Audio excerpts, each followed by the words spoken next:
Welcome to SP smart hybrid schooling system. बच्चे, आज हम लोग क्लास 11th केमिस्ट्री के सीबीएसई के ऑब्जेक्टिव टाइप क्वेश्चन डिस्कस करने जा रहे हैं। तो इसमें सबसे पहला चैप्टर जो हम लोग डिस्कस करने जा रहे हैं that is some basic concept of chemistry. इसमें फर्स्ट क्वेश्चन हम लोग ले रहे हैं, what will be the molarity of solution which contains 5.85 gram NaCl per 500 ml solution. ठीक है, तो हमारे पास मास दिया है NaCl का, मतलब NaCl का मास दिया है तो मोल कैलकुलेट कर सकते हैं, क्योंकि हमें मोलरिटी निकालना है और मोलरिटी होता है number of moles of solute upon volume of solution in litre. ठीक है, तो मोलरिटी के लिए मोल ऑफ सॉल्यूट निकालना है। तो मोल ऑफ सॉल्यूट क्या होगा, given mass upon molar mass. 5.85 हमें मास दिया हुआ है NaCl का, और मोलर मास NaCl का कितना होगा, सोडियम का एटॉमिक मास 23, क्लोरीन का 35.5, तो ये आ जाएगा 58.5। ये मोल निकल जाएगा हमारे पास NaCl का। ठीक है, तो इसे सॉल्व करोगे तो ये 0.1 मोल आ गया। अब 500 ml सॉल्यूशन है, तो 500 ml का मतलब कितने लीटर हो गए, 1000 से डिवाइड कर देंगे तो हाफ लीटर आ जाएगा। तो वॉल्यूम सॉल्यूशन का हो गया हाफ लीटर। तो molarity number of moles 0.1 given है, डिवाइडेड बाय वॉल्यूम 1/2, ये मोलर आ जाएगा, या इसी को हम लोग मोल पर लीटर लिखते हैं, जो कि आपके ऑप्शन में भी दिया हुआ है। तो 0.1, ये 2 ऊपर चला जाएगा, डिवाइड से मल्टीप्लाई करेंगे तो mole per litre that is 0.1 into 2, 0.2 आ जाएगा। सी पार्ट करेक्ट होगा इसका। नेक्स्ट क्वेश्चन नंबर 2 है हमारे पास, the empirical formula and molecular mass of a compound are CH2O 180 gram. मतलब ये एम्पेरिकल फार्मूला हमें गिवन है और ये मॉलिकुलर मास गिवन है। What will be molecular formula of compound. तो ऐसा क्वेश्चन जेके बोर्ड में भी आया हुआ है। तो मॉलिकुलर फार्मूला के लिए हमने क्या पढ़ा था, N इंटू एम्पेरिकल फार्मूला होता है, और जो ये N है ये रेशियो होता है molecular mass upon empirical formula mass का। मॉलिकुलर मास दिया है 180 और एम्पेरिकल फार्मूला मास क्या होगा, कार्बन का 12 होता है, हाइड्रोजन का 1 होता है, 2 हाइड्रोजन है तो 1 इंटू 2 2 हो गया, ऑक्सीजन का 16, तो 16 + 2 18 + 12 30, तो N की वैल्यू 6 हो गया। तो यहाँ से हम लोग मॉलिकुलर फार्मूला बता सकते हैं, N की वैल्यू 6 है और एम्पेरिकल फार्मूला CH2O। तो कार्बन 6, हाइड्रोजन 6 2 12, ऑक्सीजन 6, C6H12O6, जो कि सी पार्ट करेक्ट होगा। क्वेश्चन नंबर 3 है हमारे पास, the number of atoms present in 1 mole of an element is equal to Avogadro number. 1 mole में एवोगैड्रो नंबर होते हैं, जो कि हमें पता भी है। Which of the following element contains the greatest number of atoms. तो एवोगैड्रो नंबर कांस्टेंट होता है 6.022 इंटू 10⁻23, 1 मोल में इतने होते हैं। तो हमारे पास जितने मोल होंगे उसको एवोगैड्रो नंबर से मल्टीप्लाई करेंगे, जो कि कांस्टेंट नंबर है। तो किसमें ज़्यादा नंबर होगा, जिसमें ज़्यादा मोल होगा उसका ज़्यादा नंबर ऑफ एटम्स होगा। तो हमें मोल निकालना है। तो फर्स्ट पार्ट में 4 ग्राम हीलियम है, तो मोल क्या होगा, given mass upon molar mass. Helium का मोलर मास 4 दैट इज 1 मोल आ गया। सोडियम 46 ग्राम है, सोडियम का मोलर मास हो जाएगा 23, तो कितना हो गया 2 मोल। कैल्शियम है 0.40 ग्राम, तो 0.40 को किससे डिवाइड कर दोगे, कैल्शियम का मोलर मास 40 होता है, तो 0.40/40 mole which will be equal to 0.01 mole. ठीक है, नीचे 100 आएगा, 40 कैंसिल हो जाएगा, 1/100 0.01 होता है। 12 ग्राम हीलियम, हीलियम का मोलर मास अभी हमने देखा था 4 होता है, तो 12/4 मोल दैट इज 3 मोल। ठीक है, तो इस नंबर में सबसे ज़्यादा हमारा 3 है, 3 आ रहा है हमारा 12 ग्राम हीलियम का, तो ये सबसे ज़्यादा होगा। तो थर्ड क्वेश्चन हो गया। क्वेश्चन नंबर 4 देखते हैं, what will B molarity LITY of the solution containing 18.25 gram HCl gas in 500 gram water. तो मोलरिटी का फॉर्मूला होता है number of moles of solute, जो कि HCl है, upon mass of solvent in kg, तो मास ऑफ सॉल्वेंट वाटर है। तो HCl के मोल कितने होंगे, मोल निकालने का सेम फार्मूला लगाएंगे, क्योंकि मास दिया है, मास अपॉन मोलर मास। तो मास कितना है हमारे पास 18.25, और HCl का मोलर मास निकालना है। हाइड्रोजन का 1 होता है, Cl का 35.5, तो 36.5, तो ये तो सीधे हाफ हो गया, हाफ मोल हो गया। मास ऑफ वाटर कितना होगा, मास ऑफ वाटर किलोग्राम में चाहिए, 500 ग्राम है, तो 1000 से डिवाइड कर दो, ये किलोग्राम में आ जाएगा, तो ये भी हाफ हो गया। तो मोलरिटी हो गया number of moles half upon half, ये आ जाएगा मोलल या मोल पर केजी, तो दोनों कैंसिल होके 1 मोलल हो जाएगा, D part correct. Next question number 5 है हमारे पास। क्वेश्चन नंबर 5 में है 1 mole of any substance contain 6.022 into 10 का पावर होगा 23, ठीक है। एटम्स और molecules, number of molecules of sulphuric acid H2SO4 present in 100 ml 0.02 molar sulphuric acid solution is. Molecules निकालना है, और मॉलिक्यूल्स निकालने के लिए हम लोग क्या करते हैं, पहले मोल निकालते हैं, ठीक है। तो हमारे पास मोलेरिटी दे दिया है, मोलेरिटी और वॉल्यूम दिया है। तो मोलेरिटी का फॉर्मूला बताया था number of moles of solute upon volume of solution in litre. तो मोल क्या होगा, मोलेरिटी इंटू वॉल्यूम। मोलेरिटी दिया है हमारे पास 0.02 और वॉल्यूम दिया है 100 ml, तो लीटर में क्या हो जाएगा 100/1000, 2 जीरो कैंसिल, तो 0.002 मोल आ गया। तो 2 इंटू 10 का पावर -3 मोल लिख लेते हैं इसे। तो नंबर ऑफ मॉलिक्यूल्स क्या हो जाएगा, नंबर ऑफ मोल्स जो आया 2 इंटू 10 का पावर -3, हमें नंबर ऑफ मॉलिक्यूल्स निकालने थे, ठीक है। तो मोल को एवोगाड्रो नंबर 6.022 इंटू 10 का पावर 23 से मल्टीप्लाई करेंगे। तो 2 से मल्टीप्लाई करो, 4 4 0 12.044, 23 - 10 20 हो जाएगा, इतना मॉलिक्यूल, जो कि ए पार्ट में है, तो ए पार्ट करेक्ट होगा। नेक्स्ट क्वेश्चन नंबर 6 है which of the following statements about the electron is incorrect. Electron के लिए कौन सा इनकरेक्ट है, it is negatively charge particle, ये तो सही है। Mass of electron is equal to mass of neutron, कभी नहीं, ये इनकरेक्ट है। न्यूट्रॉन का मास ऑलमोस्ट इक्वल होता है प्रोटॉन के, एग्जैक्टली नहीं, ऑलमोस्ट इक्वल होता है। इलेक्ट्रॉन का मास न्यूट्रॉन और प्रोटॉन के कंपेरिजन में बहुत कम होता है, नेग्लिजिबल, 1/1837, या राउंड फिगर में 1/1840 लिखते हैं, इतना टाइम्स कम होता है, ठीक है। तो क्वेश्चन नंबर 7 है next, which of the following solution have same concentration, किसका कंसंट्रेशन सेम होगा। कंसंट्रेशन मोलेरिटी निकाल के देख लो। तो फर्स्ट पार्ट में मोलेरिटी निकालेंगे तो क्या होगा, number of moles of solute. तो मोल ऑफ सॉल्यूट क्या है, 20 ग्राम है NaOH, तो मोल हो जाएगा, NaOH का मोलर मास 40 होता है, तो 20/40 मोल हो गया। वॉल्यूम ऑफ सॉल्यूशन लीटर में होना चाहिए, तो 200/1000, तो ये हो गया 20/40 इंटू 1000/200, तो 2 जीरो कैंसिल, ये 0 0 कैंसिल, 2 2 कैंसिल, 10/4 आ गया इसका मोलेरिटी।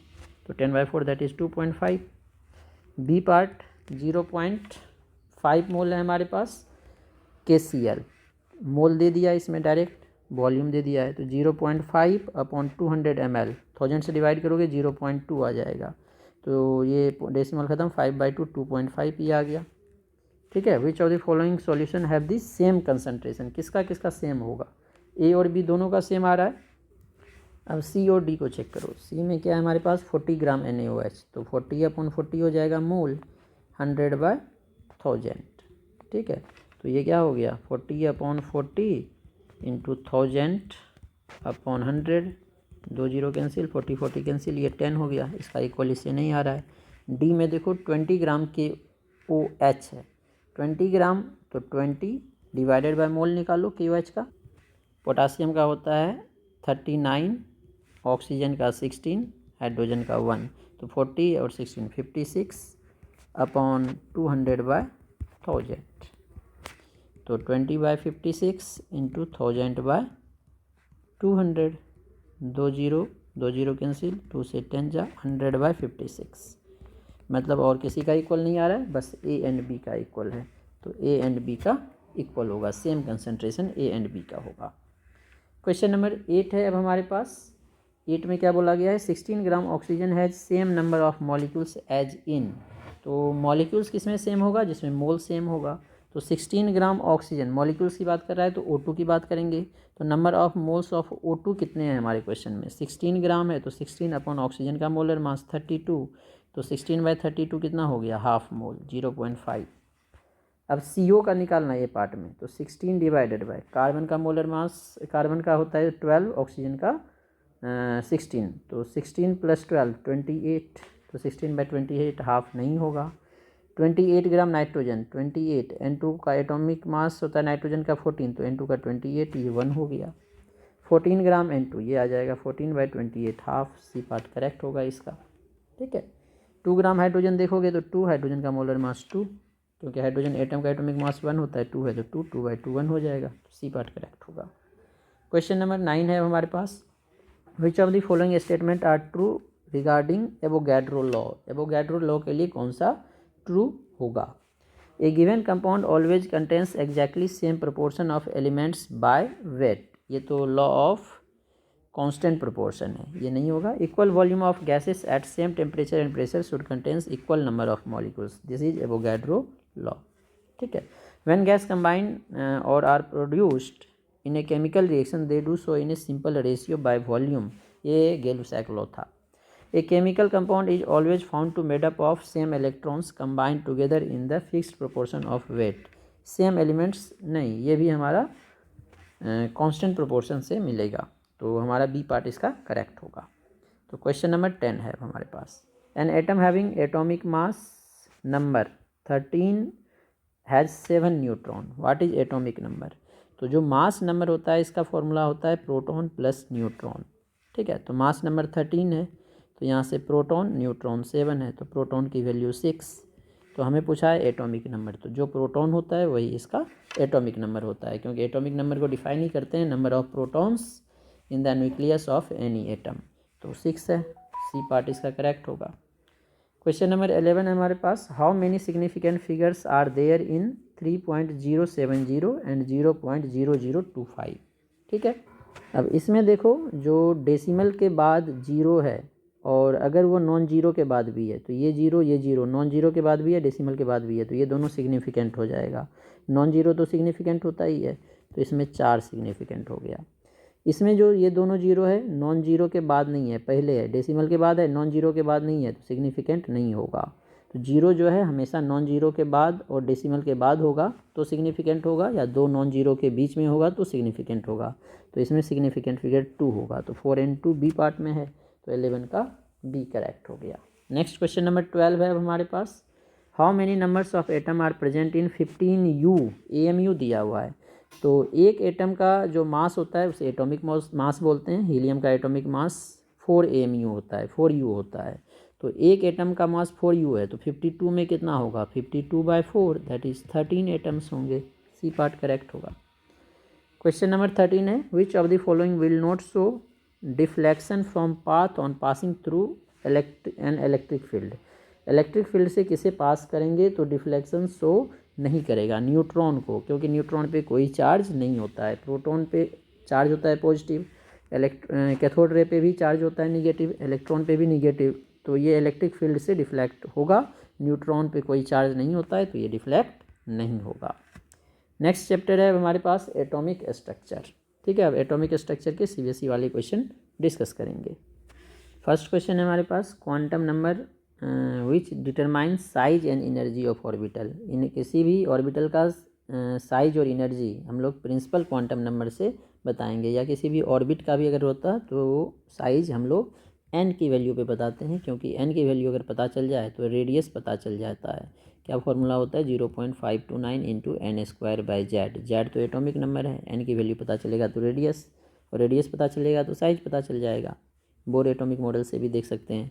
एनर्जी का फॉर्मूला होता है, इलेक्ट्रॉन वोल्ट में देखोगे तो -13.6 इंटू Z²/n², इलेक्ट्रॉन वोल्ट पर एटम। ये पिकोमीटर में, ये जो है एंगस्ट्रॉम में था, 0.529 इंटू n²/z एंगस्ट्रॉम में, और ये इलेक्ट्रॉन वोल्ट पर एटम में। तो Z एटॉमिक नंबर है, n की वैल्यू पता चलेगा तो एनर्जी भी पता चल जाएगा। तो ये प्रिंसिपल क्वांटम नंबर हो गया, क्योंकि n जो है प्रिंसिपल क्वांटम नंबर को रिप्रेजेंट करता है। नेक्स्ट क्वेश्चन नंबर 2 है हमारे पास, which of the following statement is not correct about the characteristics of cathode ray. Cathode ray के लिए कौन सा करेक्ट नहीं है। ठीक है, they start from cathode and move towards anode.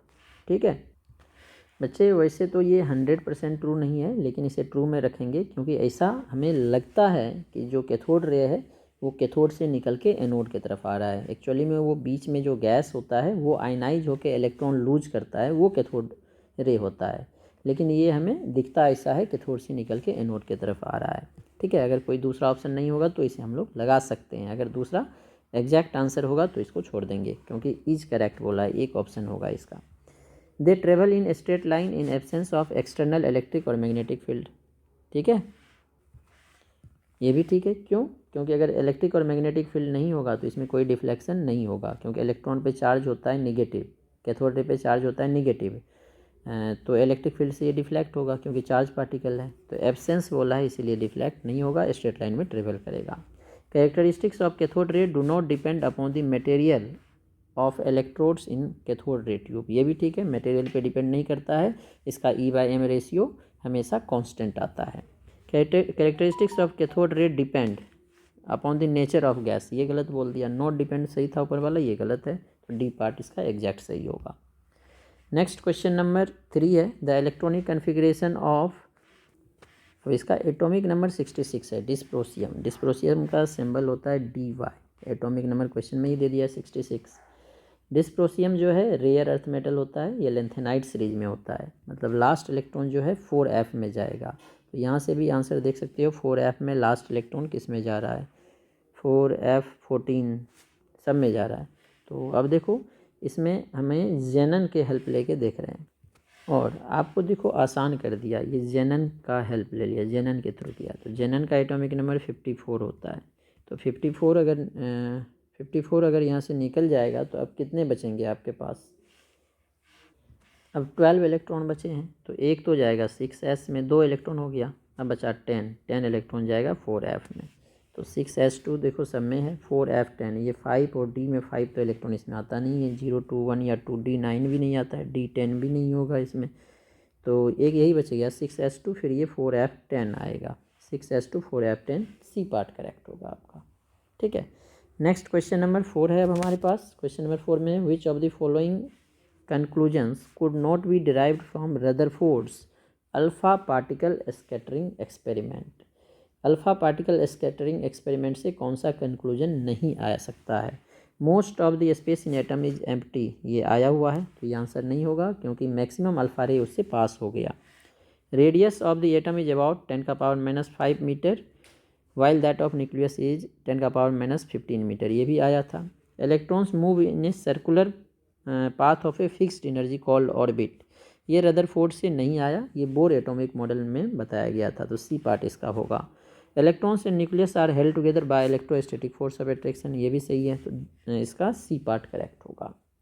Next question number 5 है हमारे पास, the number of radial nodes of 3p orbital.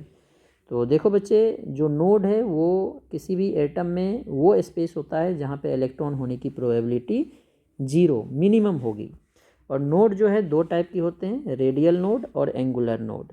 Angular node का फॉर्मूला होता है L, और रेडियल नोड होता है n-l-1। तो यहाँ पे हमें रेडियल नोड पूछा है 3p का, 3p का मतलब है n की वैल्यू 3 और l की वैल्यू p के लिए 1 होगा, s के लिए l 0 होता है, p के लिए l 1 होता है, d के लिए l 2 होता है, f के लिए l 3 होता है। तो रेडियल नोड होता है हमारा n-l-1, तो 3 - 1 - 1 1 हो गया, तो 1 डी पार्ट में है, तो 5 का डी पार्ट करेक्ट होगा। नेक्स्ट है question number 6, which of the following statements about the electron is incorrect, कौन सा इनकरेक्ट है ये बताना है। तो ये क्वेश्चन हमने ऊपर भी देखा था इसमें एक बार, तो इलेक्ट्रॉन के लिए it is negatively charge particle, ये तो सही है। Mass of electron is equal to mass of neutron, ये इनकरेक्ट है, क्योंकि न्यूट्रॉन का मास ऑलमोस्ट इक्वल होता है प्रोटॉन के, और इलेक्ट्रॉन का मास प्रोटॉन और न्यूट्रॉन के कंपैरिजन में नेग्लिजिबल होता है। एटॉमिक मास नंबर 13 है, 7 न्यूट्रॉन है, तो एटॉमिक नंबर पूछा है, तो एटॉमिक मास नंबर ए होता है न्यूट्रॉन प्लस प्रोटॉन। मास नंबर 13 दिया है, न्यूट्रॉन 7 दिया है, तो यहाँ से प्रोटॉन निकल जाएगा 6, और जितना प्रोटॉन होता है वही इसका एटॉमिक नंबर होता है, तो सी पार्ट करेक्ट होगा। क्वेश्चन नंबर 8 है, which element is iso electronic with sodium plus Na+ ion. तो सोडियम का एटॉमिक नंबर 11 है, तो सोडियम में इलेक्ट्रॉन 11 होना चाहिए। अब प्लस चार्ज है, प्लस का मतलब है एक लूज हुआ, तो 11 - 1 10 इलेक्ट्रॉन, तो नियॉन का एटॉमिक नंबर 10 है और इसके पास 10 इलेक्ट्रॉन होगा, नियॉन करेक्ट आंसर है। नेक्स्ट है, which of the following has a minimum wavelength. Minimum wavelength किसका होगा, ये फैक्चुअल क्वेश्चन है, सबसे कम वेवलेंथ इसमें गामा रे का होगा। ठीक है, नेक्स्ट क्वेश्चन नंबर 10 है हमारे पास, which of the following options does not represent ground state electronic configuration of an atom. Ground state electronic configuration कौन रिप्रेजेंट नहीं कर रहा है। देखो इसका आंसर, अब देखो ये जो है 1s2 2s2 2p6 3s2 3 के बाद 3p then 4s then 3d8, ये करेक्ट है। 1s2 2s2 2p6 3s जाएगा, फिर 3p के बाद 4s के बाद 3d9, सही होना चाहिए। लेकिन ये कॉपर वाला हो गया। जो हाफ फील्ड और फुल फील्ड सबसेल है इसकी स्टेबिलिटी ज़्यादा होती है, तो 3d10 4s1 ग्राउंड स्टेट में होगा। अब 3d10 4s1 होना चाहिए, लेकिन अगर 3d का एक इलेक्ट्रॉन जंप करके 4s में जा रहा है तो वो एक्साइटेड स्टेट हो गया, तो ग्राउंड स्टेट में ये नहीं होगा, तो बी पार्ट इसका आंसर होगा। ये क्रोमियम का ग्राउंड स्टेट कन्फिग्रेशन, ये कॉपर का ग्राउंड स्टेट है, ये एक इलेक्ट्रॉन इसमें होता है 3d10 4s1 stable electronic configuration के कारण, और ये क्रोमियम का होता है, तो इसका आंसर जो है बी पार्ट होगा। ठीक है, नेक्स्ट क्वेश्चन नंबर 11 है हमारे पास। अब ये क्वेश्चन फिर से नोड पे बेस्ड है। 11 number of angular node of 4D। Angular node का फॉर्मूला हमने अभी बताया था, L के इक्वल होता है, तो 4D में N की वैल्यू 4 हो गया, D के लिए L हमने बताया था 2 होता है, S के लिए 0, P के लिए 1, D के लिए 2, तो 2 C पार्ट में है, तो 11 का C पार्ट करेक्ट होगा। Question number 12, electromagnetic radiation differ from each other in dash and wavelength. Electromagnetic wave जो रेडिएशन है EM वेव किस किस चीज़ में डिफर कर सकता है, वेवलेंथ एंड फ्रीक्वेंसी, ये पार्ट इसका करेक्ट होगा। ठीक है, नेक्स्ट वेलोसिटी तो सेम ही होता है, जो स्पीड ऑफ लाइट होता है लगभग। क्वेश्चन नंबर 13 है अब हमारे पास, which of the following statement about the electron is incorrect. ये ऊपर भी देखा था, mass of electron is equal to mass of neutron, incorrect होगा क्योंकि न्यूट्रॉन और प्रोटॉन का मास ऑलमोस्ट सेम होता है। क्वेश्चन नंबर 14 है, which of the following is responsible to rule out the existence of definite path और ट्रेजेक्टरी ऑफ इलेक्ट्रॉन। कौन rule out इसे करता है, तो हेजनबर्ग अनसर्टेनिटी प्रिंसिपल इसका आंसर होगा, क्योंकि हेजनबर्ग अनसर्टेनिटी प्रिंसिपल के अकॉर्डिंग एग्जैक्ट पोजीशन और मोमेंटम हम लोग एक साथ साइमल्टेनियसली हाई एक्यूरेसी के साथ कैलकुलेट नहीं कर सकते हैं। ठीक है, तो अगर हम लोग पोजीशन देखना है तो उस पर हमें कुछ लाइट रेडिएट करना पड़ेगा, और लाइट रेडिएट करेंगे तो उसकी जो है मोमेंटम चेंज हो जाएगी। ठीक है, अब जो लाइट है मोमेंटम चेंज होने से बचाना है तो वेवलेंथ इसका क्या रखना पड़ेगा, ज़्यादा रखना पड़ेगा, और तो वेवलेंथ ज़्यादा रखना पड़ेगा तो इसकी पोजीशन में अनसर्टेनिटी कम आएगी। जो ये क्वेश्चन है ये भी हमने ऊपर एक बार डिस्कस कर लिया है, देखो रिपीट होते हैं क्वेश्चन।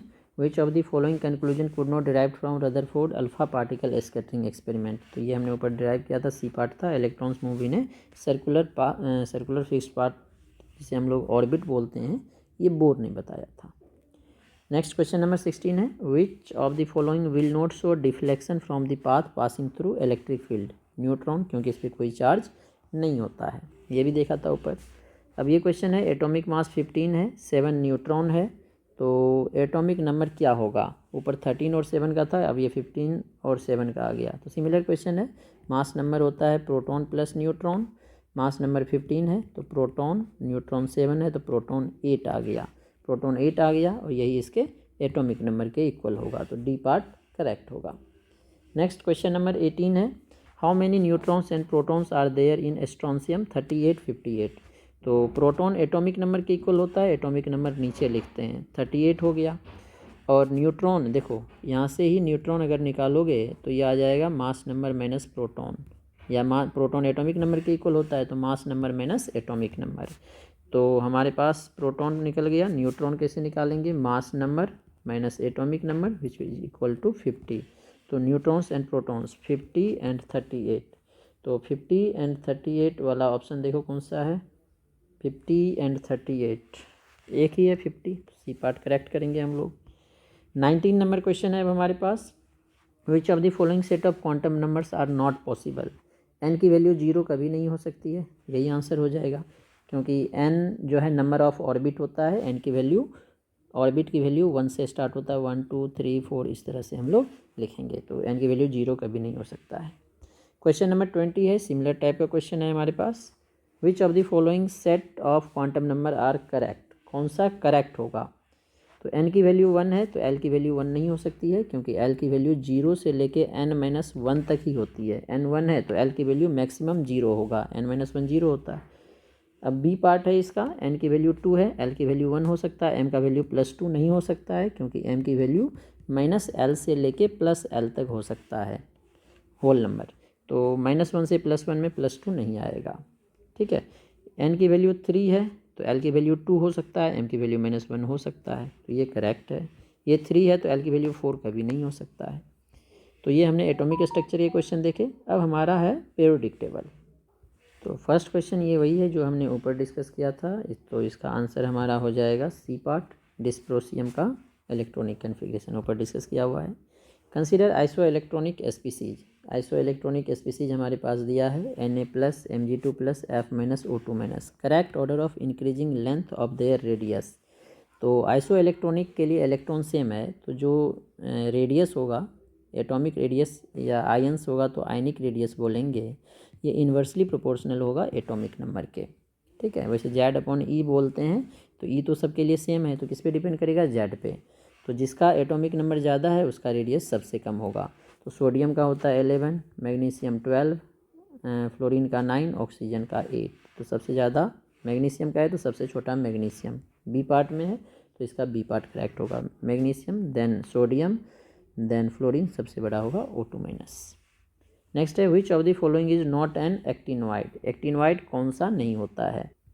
तो हम लोग एटॉमिक नंबर से भी ये देख सकते हैं क्योंकि सबका एटॉमिक नंबर दिया हुआ है। 2 सीरीज होता है, एक होता है लेंथेनाइड Ln लिख रहा हूँ, एक्टिनाइड An लिख रहा हूँ, ठीक है। वैसे हमें एक्टिनाइड का ही पूछा गया है, मैं दोनों का बता देता हूँ। लेंथेनाइड का जो एटॉमिक नंबर होता है ये 58 to 71 होता है, और एक्टिनाइड का जो एटॉमिक नंबर होता है ये 90 to 103 के बीच होता है।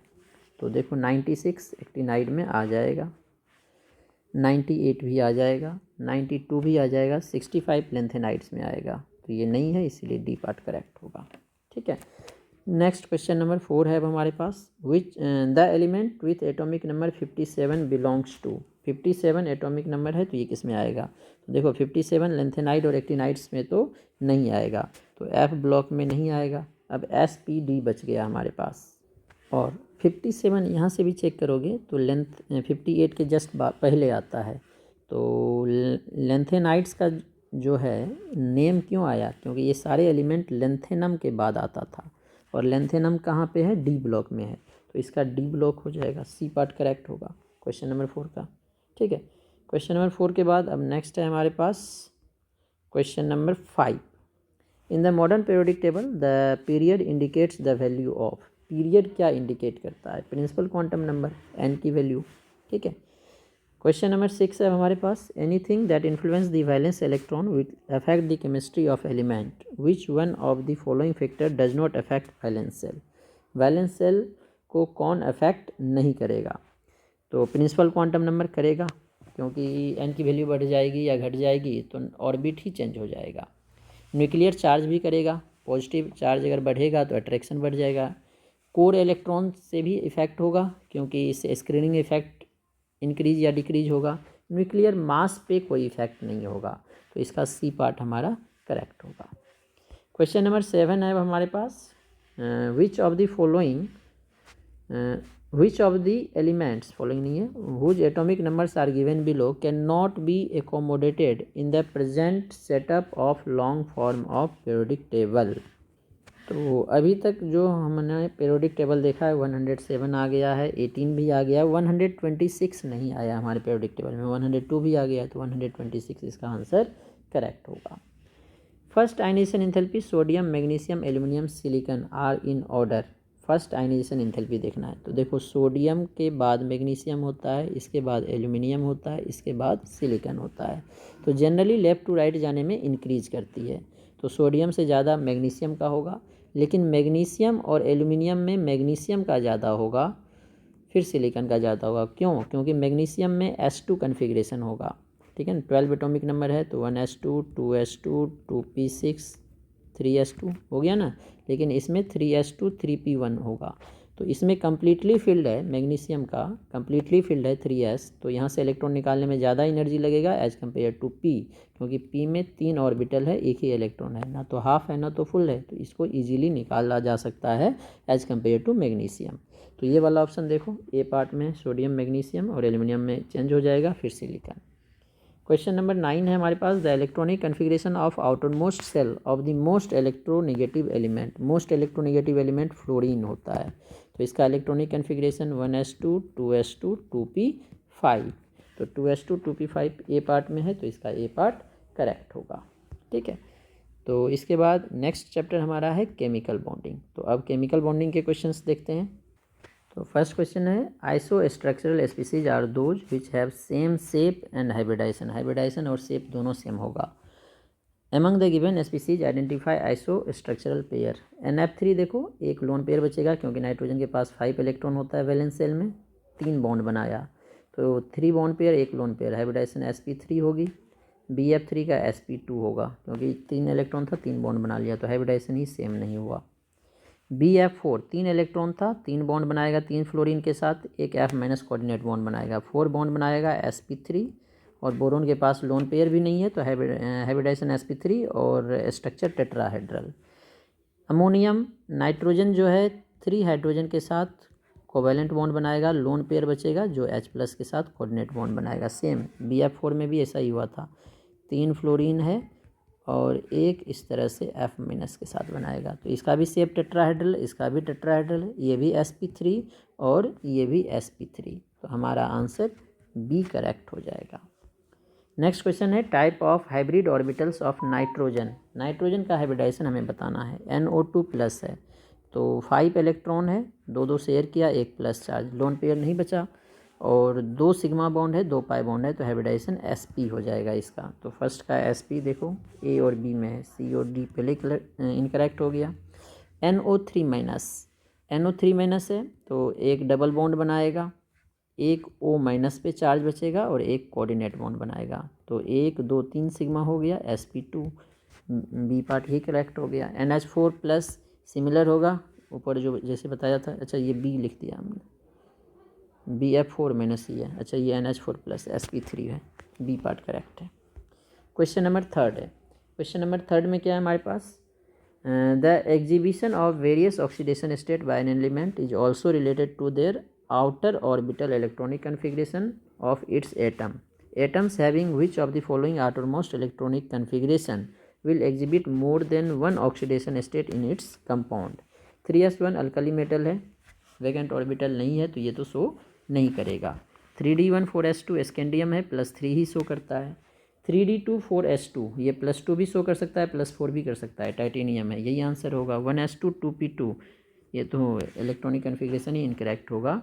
1s2 2p2 नहीं, 1s1 2p2 होता नहीं है, पहले 1s2 होगा, 3 इलेक्ट्रॉन है तो 2s1 होगा तो ये लिथियम हो जाएगा, लिथियम का भी +1 होता है तो इसका C पार्ट करेक्ट होगा।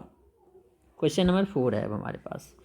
Hydrogen bond are formed in many compounds, example दिया है H2O HF NH3।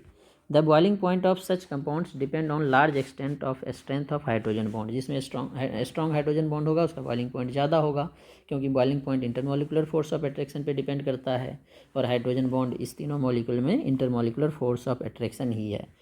The correct decreasing order of boiling point, तो हाइड्रोजन बॉन्ड का एक्सटेंट इसमें किस पे डिपेंड करेगा, electronegativity of more electronegative atom. तो सबसे ज़्यादा किसका है, HF का, फ्लोरीन का इलेक्ट्रोनिगेटिविटी तो सबसे ज़्यादा होना चाहिए HF का। लेकिन इसमें एक चीज़ और बताया, नंबर ऑफ हाइड्रोजन बॉन्ड। तो देखो जो वाटर है ये है हमारा, HF ये है हमारा और NH3 ये है हमारा। ठीक है, वैसे देख के ही पता चल जाता है ये जो है हमारा लिक्विड है, ये दोनों गैस है तो सबसे ज़्यादा तो गैस से ज़्यादा बॉइलिंग पॉइंट तो लिक्विड का ही होगा तो वाटर का सबसे ज़्यादा होगा, B पार्ट करेक्ट। ठीक है, लेकिन तो 2 रीजन था, एक है स्ट्रेंथ तो सबसे ज़्यादा HF में होगा इलेक्ट्रोनिगेटिविटी के कारण, लेकिन जो H2O का शेप है बेंट है तो इससे ज़्यादा मॉलिक्यूल हाइड्रोजन बॉन्ड्स बना सकते हैं। जो इसकी ज्योमेट्री है, मॉलिकुलर ज्योमेट्री जो है HF और NH3 कंपेरिजन में H2O की बेंट ज्योमेट्री है जिसके कारण इसके वो मोर मॉलिक्यूल सराउंड करेगा और इसे हाइड्रोजन बॉन्ड बनाने की टेंडेंसी ज़्यादा होता है, इसलिए वाटर नॉर्मल टेम्परेचर पे लिक्विड होता है और ये दोनों गैस भी होता है। तो वाटर की सबसे ज़्यादा, फिर HF देन NH3, तो B पार्ट करेक्ट होगा। क्वेश्चन नंबर 5 है, arrange the bonds in order of increasing ionic character in the molecules. Ionic character बताना है कोवैलेंट बॉन्ड में, मतलब इसमें हमें फेजांस रूल लगाना है। ठीक है, तो क्या क्या दिया हमारे पास, लिथियम फ्लोराइड, K2O N2SO2 और ClF3। तो बच्चे N2 तो सेम एटम के बीच है, सेम एटम के बीच तो में 100% कोवैलेंट करेक्टर होगा, आयनिक करेक्टर इसकी मिनिमम होगी, सबसे कम N2 की होगी। तो आंसर तो यहीं से पता चल गया, ठीक है। और बाकी हम लोग फेजांस रूल देख सकते हैं, जैसे कि LiFK2O है। तो अगर हमारा कैटायन पे चार्ज ज़्यादा हो, पॉजिटिव चार्ज ज़्यादा हो, तो पोलराइजेशन ज़्यादा होता है, कोवैलेंट करेक्टर बढ़ जाती है। अगर कैटायन का साइज छोटा है तो कोवैलेंट करेक्टर बढ़ जाता है, जैसे पोटासियम से छोटा लिथियम फ्लोराइड है, तो लिथियम फ्लोराइड का पोटासियम ऑक्साइड से ज़्यादा होगा, ठीक है। तो ये सारे फैक्टर कंसिडर करते हैं, वैसे हमारा देख के ही इसका आंसर आ जाएगा इसमें। क्वेश्चन नंबर 6 है हमारे पास, विच हैज़ सेम हाइब्रिडाइजेशन, किसकी हाइब्रिडाइजेशन सेम होगी। तो देखो AlCl3 लोन पेयर नहीं है, 3 सिग्मा बॉन्ड है, तो इसकी sp2 होगी एल्यूमिनियम की। AlCl4 माइनस एक कोऑर्डिनेट बॉन्ड बना लेगा, तो sp3 सेम नहीं हुआ। Bf3 sp2 होगा, 3 ही सिग्मा बॉन्ड है, इसमें 4 है तो sp3, ठीक है।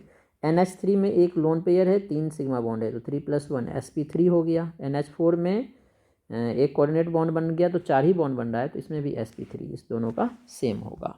क्वेश्चन नंबर 7 है अब हमारे पास, carbonate can easily explained in, carbonate किससे ईजिली एक्सप्लेन होगा, ठीक है।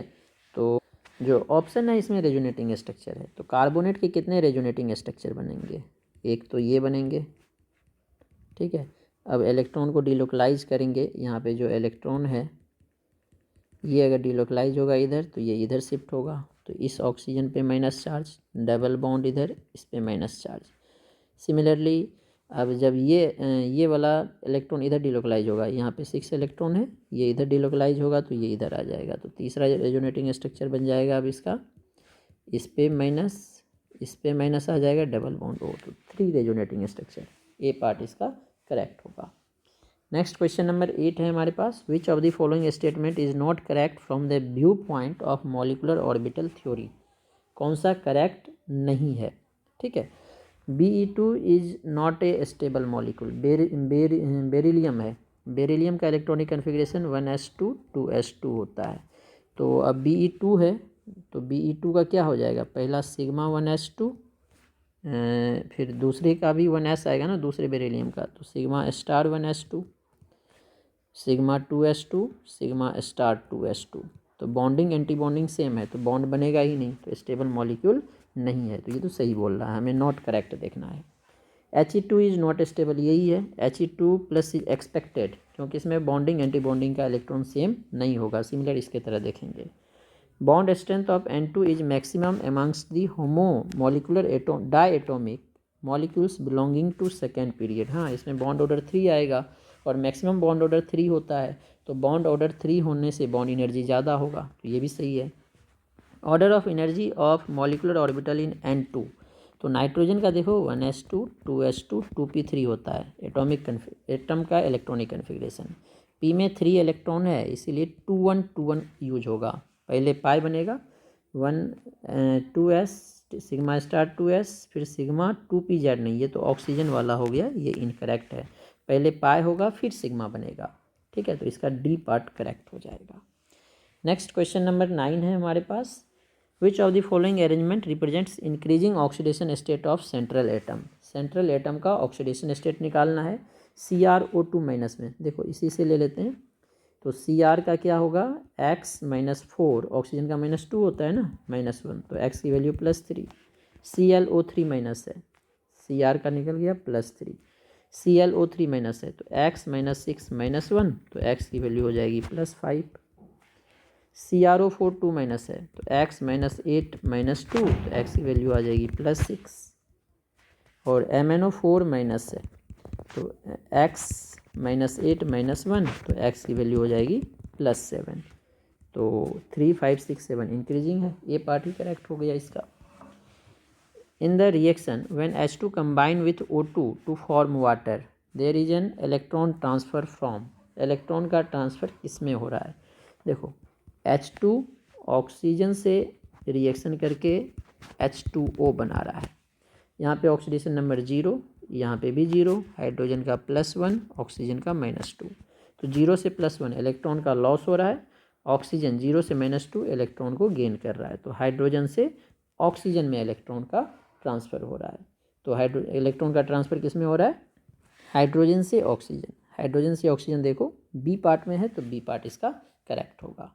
नेक्स्ट अब thermodynamics, equilibrium, redox, GOC and hydrocarbon के क्वेश्चंस हम लोग नेक्स्ट वीडियो में डिस्कस करेंगे।